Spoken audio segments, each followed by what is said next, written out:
Welcome to this training from Oxford Health Speech and Language Therapy about generalising colourful semantics in the classroom.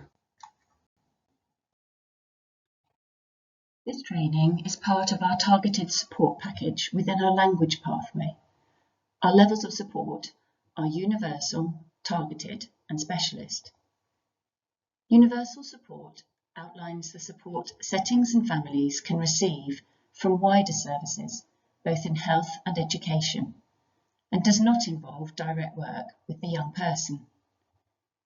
We can direct and signpost you to these resources and services. Targeted support is suitable for the majority of our children and young people. This package can look very different for each young person. However, it can include some assessment with the child and training to those who frequently spend time with them in order to embed knowledge and support into their daily life.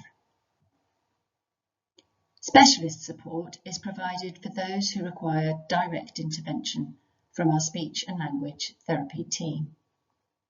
This specialist support would more frequently be provided in blocks of therapy rather than continuously, and can be provided in conjunction with some of our targeted support, in particular training.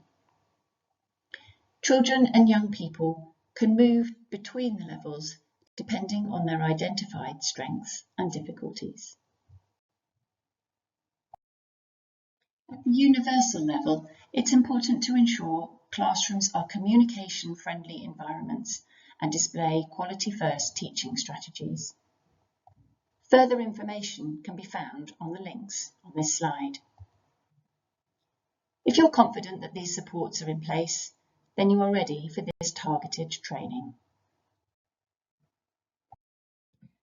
During this training, you will cover what is colourful semantics, how to introduce it, and the different ways you can use the approach in your classroom and daily activities. What is colourful semantics? Let's start with a quick quiz. For each of the following statements, decide whether they're true or false. Colourful semantics helps children say words clearly. This is false. It's not a speech sound intervention. However, if the child or young person says the word incorrectly, you can recast the word. This is confirming what the child has said, but using accurate sounds as you do so. Colourful semantics helps support children to build spoken sentences. True. This is exactly what it has been designed to do. Colourful semantics helps children to develop vocabulary. True. It's possible to teach vocabulary within the colourful semantics system. Colourful semantics is carried out one-to-one only. This is false.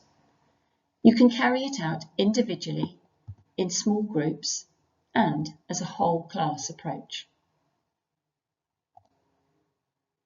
Colourful semantics is only useful for children with special educational needs. False.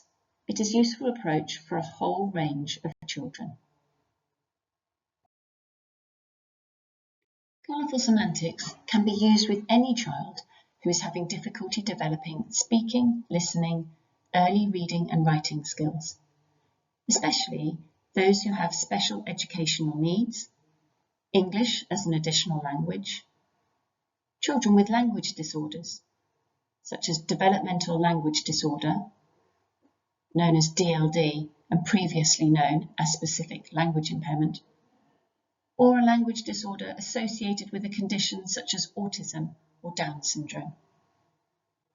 It's also useful for students who have difficulty not knowing what to say, whose spoken sentences don't make sense, who say brief sentences without much detail.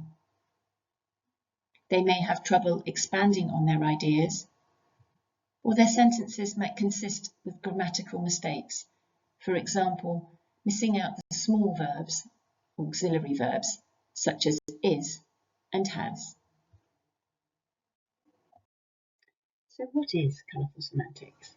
It's a system that helps children understand that sentences are made up of specific components: who, what doing, what, and where.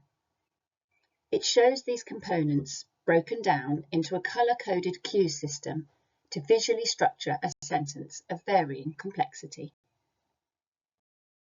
So let's look at how you introduce colourful semantics as a language intervention. First, you need to teach each part of the sentence before moving on to the next component. You need to establish the colour link with each sentence part. You first start with who. Who is orange and represents the subject of the sentence. This may include people, animals, occupations, or pronouns such as he, she, or it. Establish the colour link by explaining who words are orange and present the orange card. Use practical activities to increase understanding of who. For example, use real objects, identify real people in class, home, or school, identify people and animals in storybooks, photos, and magazines. You could make a poster with pictures or photos. What doing is yellow and represents the action or verb in the sentence. Establish the colour link by explaining what doing, using practical activities to support understanding. Start with standalone verbs at this stage, for example, running, walking, jumping, sleeping, sitting, standing. A nice thing to do is to play Simon Says games, which emphasise the action word. You could also use pictures from magazines, books, and photos, and encourage the student to identify the what doing word, or make a poster with pictures and photos. You can reuse a range of different tenses. These aren't taught explicitly in Colourful Semantics system, nor are the auxiliary verbs, is or has. Then you move on to verbs requiring a noun for the next stage.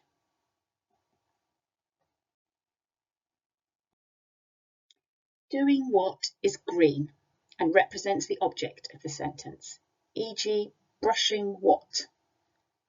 It's useful to use words that are strongly associated with the verb. For example, wash car, brush teeth, throw ball, kick ball, rather than more generic verbs like do or go or make. Use a range of pictures or photos or videos of people doing actions to objects, or do the action yourself or with toys. For example, a monkey kicks a ball. Where is blue and represents prepositions or location words. You can use a range of ideas to teach where. You could play hiding games, find where things or people are hidden. For example, Teddy's in the basket, look in the garden. You could play barrier games to give each other instructions. For example, put the bike on the road. What like is purple and represents describing words. Teach these describing words across all situations to develop understanding, including feelings and attributes. For example, colours, size, and shape.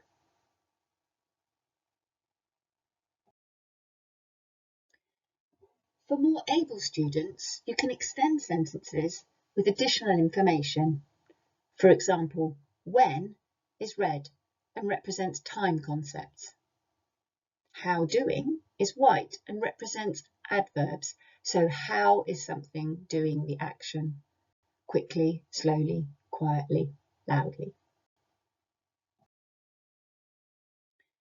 Finally, you can connect sentences together using pink connect cards.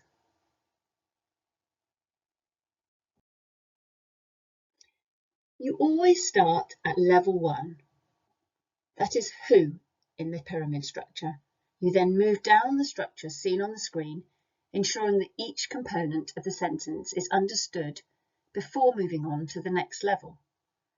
A child will be working towards a specific level, for example level 3, subject, verb, object. They may move through level 1 and 2 quickly and show an understanding of the colour-coded system, but need lots of practice at level 3 to embed and generalise the sentence structure across activities. Once secure, the child can move on to level 4 and beyond.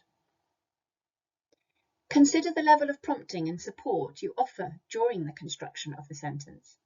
For example, can the child make a choice from 2 verbs to match a picture?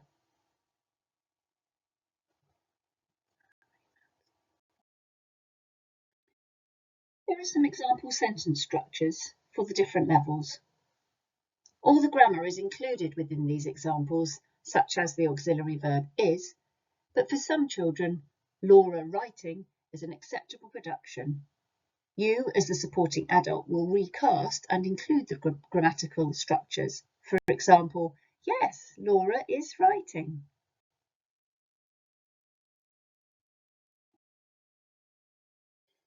Colourful semantics can be used in structured and unstructured activities. Let's look at some structured activities first. Picture description tends to be where people start when introducing colourful semantics. In this example, the child is working towards level 4, so structuring a sentence containing 4 components. First, ask the child who is in the picture and point to the orange square on the sentence strip. If the child says, a man, then place this card on the strip. If the child cannot say a man, offer a choice of pictures or symbols with words, saying, is it a man or a dog? The child doesn't have to say the word, they can just choose from the pictures. The correct visual is then placed on the sentence strip with their choice positively reinforced. Yes, a man. Then ask, what is the man doing? And point to the yellow square. Again, offer choices and or visuals depending on the level of support the child needs. Is he eating or dancing? Eating. Do this for each sentence component. Eating what? Where? Then model the full sentence back to the child, pointing to each element as you say it. The man is eating the sandwich in the kitchen. Give the child as much support as they need to succeed. And remember, this is primarily a spoken language exercise, not a writing task. When reading a story together, you can talk about the pictures and discuss who the characters are, what they're doing and where they are. For example, George the giant is buying shiny shoes at the shop. Here are some resources for the Gruffalo story. You could consider using resource time to create packs of symbols and pictures for your topics across the term. You can also use videos instead of pictures. Children find this really engaging, and it's useful for reinforcing their understanding of action words. You might ask for this video, who is in the video? Is it a girl or a fish? It's a girl. What's the girl doing? Is she dancing or is she sleeping? Dancing. The girl is dancing. Colourful semantics can be used to support building narratives. Create sets of coloured cards or use the sentence strip prompts to help the child when they're describing stories and events. In reading comprehension, you can use the colours to underline the words in the text that answer the comprehension question. For example, ask about who and underline characters in orange. Ask about where and underline places in blue. Display boards and word pots can be useful to build up topic vocabulary and be a visual prompt when completing activities relating to the topic. Adapt your visual support to match the level of the child. For examples, on the left here, you use symbols to support the child, but on the right, you might use written words for a child who is a little older. Make it personal. Take pictures or videos of different people doing different things in different places and build sentences about this. For example, in class or with family members carrying out day-to-day activities for the child to describe. Find out your child's interests and favourite toys and take pictures or videos and then build sentences around this. Colourful semantics can also be used in unstructured activities, perhaps when you're modelling language during play or to support asking and answering questions. You could have the colour-coded question words on a lanyard or keyring so that these can be shown to the child across the day. For example, if asking the child a who question, show them the orange cue card. This could cue them in to saying who they want to play with or who has done something in the playground.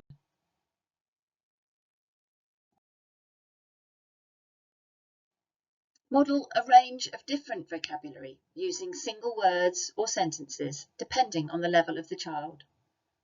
Talk about what is happening across your day using questions together with the answers.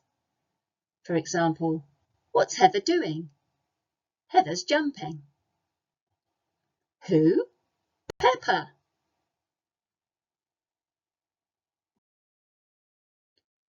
For some children, you might need to point to visual symbols alongside your spoken word. If this is appropriate for the child you're working with, seek advice from your speech and language therapist.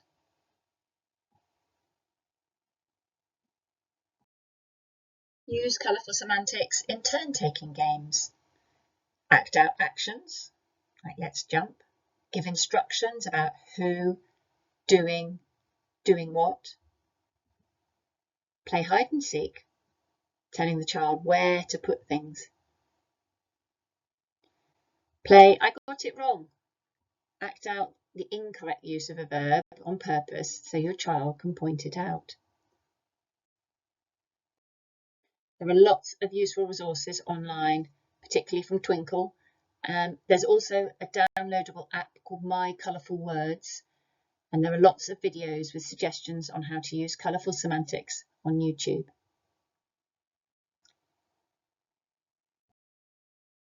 For the rest of the session, brainstorm the following questions to plan how you will introduce colourful semantics in your class or school. I hope you found this presentation useful. If you have any questions, please do contact your speech and language therapist. Thank you.